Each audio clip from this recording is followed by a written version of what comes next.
O rádio tem uma capacidade impressionante de tornar-se próximo, íntimo de sua audiência, de seu público. A televisão meio que divinifica quem aparece no vídeo, né? Cria ali uma aura de divindade, né? de celebridade, de astro, né? Então, embora as pessoas abordem e tal, nas ruas, quando te reconhecem por causa da televisão, mas essa distância é uma distância mais ou menos semelhante àquela que eu imagino que o próprio espectador se impõe diante de um astro de cinema ou de novela. O cara de televisão, mesmo no jornalismo, ele é de televisão. Na mídia impressa, mais distante ainda, porque não é identificado visualmente, né, e tal. O rádio, por incrível que pareça, embora não tenha a imagem, ele cria uma aproximação que para mim continua sendo um mistério muito grande apenas em função da voz. É claro que as pessoas também se sentem mais próximas dos personagens, dos jornalistas que atuam no rádio, eu imagino, porque o tempo em que elas se permitem fazer companhia ou serem acompanhadas por aquele profissional é maior do que em qualquer outra mídia. Você está no ônibus, você está no trem, você está ouvindo o radinho, você está em casa fazendo barba ou cozinhando ou fazendo qualquer coisa, se vestindo, o rádio está ligado. Enfim, o rádio é compatível com outras atividades visuais, físicas, orais, só não auditivas. Não dá para você ouvir rádio e música ao mesmo tempo. Mas você pode falar enquanto ouve rádio, pode ler enquanto vê rádio, pode manipular coisas enquanto vê rádio, pode caminhar enquanto vê rádio, pode se vestir enquanto vê rádio.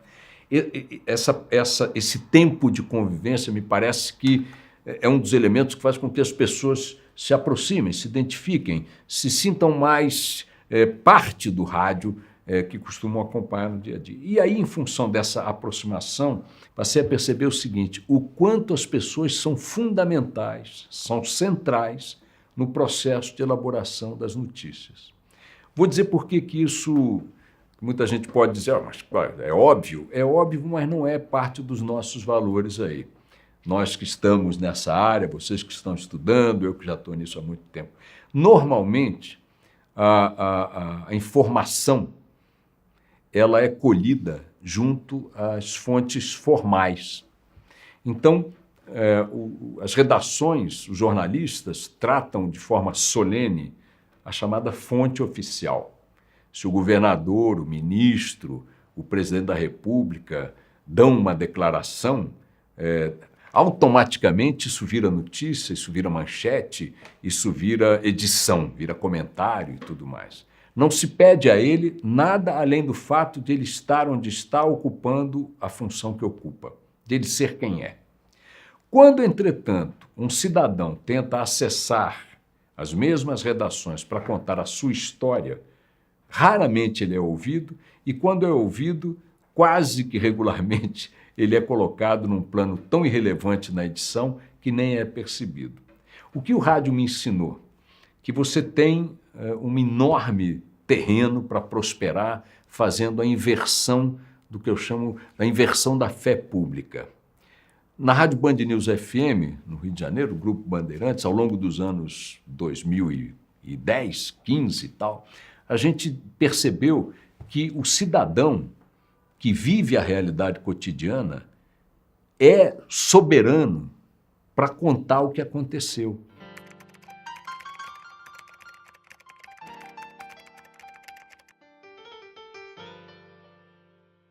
Independentemente de seu relato coincidir com o relato da autoridade que tentará se pronunciar sobre o mesmo assunto. E a escolha que nós fizemos, a escolha que eu fiz, foi a de inverter o conceito de fé pública para que ele passe a valer para o cidadão e não obrigatoriamente para a autoridade. Havendo o conflito de versões entre o cidadão que viveu aquela notícia, aquele fato, e a autoridade sobre o mesmo fato, eu fico com a versão do cidadão. Até, claro, que a autoridade prove que o cidadão está mentindo. Porque hoje, o que se obriga, o que se leva em conta no noticiário é o oposto. O cidadão conta a história dele, a autoridade conta a dela e a imprensa valoriza a versão da autoridade. ela prevalece sobre a do cidadão pelo conceito, o critério da fé pública. Essa inversão permite, por exemplo, que a gente faça coisas como, por exemplo, na comparação com uma emissora concorrente que num determinado momento assinou um convênio com uma cooperativa de táxis para que os taxistas trouxessem informações para ela. E eu perguntei ao editor dessa emissora uma vez, o que você faz quando essa informação do taxista chega até você? Ele disse, eu pego e vou checar. Eu digo, e aí você se arrebentou. Por quê? Porque eu pego e ponho no ar. Sim, mas ele pode estar mentindo. Eu digo, e o presidente da República quando mente? Por que você na semana seguinte volta lá para entrevistá-lo e dá a mesma manchete que deu na semana anterior? Se vocês levantarem nos arquivos dos jornais edições de 10 anos para cá, peguem qualquer corte de tempo e peguem 4 ou 5 edições e procurem ver as manchetes atribuídas aos discursos das autoridades. Presidente da República, governador, ministro, tá? 5, 10 anos para trás, peguem aí 5, 6 edições, 8, como queiram, façam esse exercício. Vocês vão ver a quantidade de mentiras que o tempo mostrou que eram mentiras e que os jornalistas colocaram como manchetes. A despeito dessa constatação, se qualquer autoridade dessas ligar hoje para uma redação dizendo que quer dar uma entrevista exclusiva, na mesma hora há um frenesi com o jornalista, porque todos querem entrevista do presidente, da ministra. Por quê? Mas por que vocês querem? Porque ele vai falar coisas... Mas as coisas não se confirmam. A memória histórica mostra que a taxa de confirmação é mínima. E já que você tem essa condescendência com este tipo de falta da verdade, por que o teu rigor tão gigantesco, tão truculento com um cidadão que está querendo te trazer a verdade dele?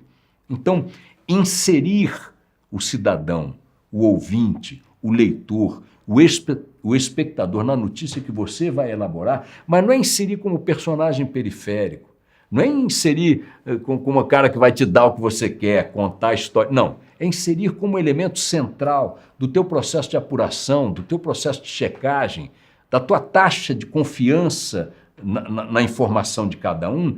Esse é um processo e um ganho que eu acho que são inevitáveis nos próximos anos. Você precisa ter em mente de que o protagonismo do cidadão ele já deveria ter sido percebido há muito tempo.